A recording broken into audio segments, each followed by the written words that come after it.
36 বছর পর একটা কাপ জিতে এখন আমরা আন্ডারগ্রাউন্ডের বাস পাচ্ছি। কথায় আছে, ফকির একটু টাকার মুখ দেখলে মাটিতে পা পড়ে না। তেমন একটা দল আছে আর্জেন্টিনা। 2022 বিশ্বকাপ জেতার পর এমন ভাব ধরছে মনে হয় ফুটবলের জন্মটাই বুঝি 2022 সাল থেকে হয়েছে। এখন তারা অন্য কোনো দলকে দলই মনে করে না। তাদের ভাব এমন, বাকি সবাই মাঠে শুধু হাজিরা দিতে আসে। ব্রাজিলের 5টা বিশ্বকাপের কথা বললে বলে ওগুলো তো অনেক আগের। আরে ভাই, পুরনো বলে ইতিহাস কি ডিলিট হয়ে যায় নাকি? তারপর আবার বলে সব বাপদাদার অর্জন। আচ্ছা ভাই, ইতিহাসের কথা তুললে পুরনো কথাই তো আসবে। আর তোমাদের ইতিহাসে তো ডিয়েগো মারাদোনার সেই হাতের গোলের গল্প আছে। তবুও এত ভাব।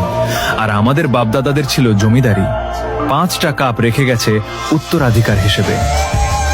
If you don't mind, Argentina সাপোর্টাররা কি আবার রাগ করলা?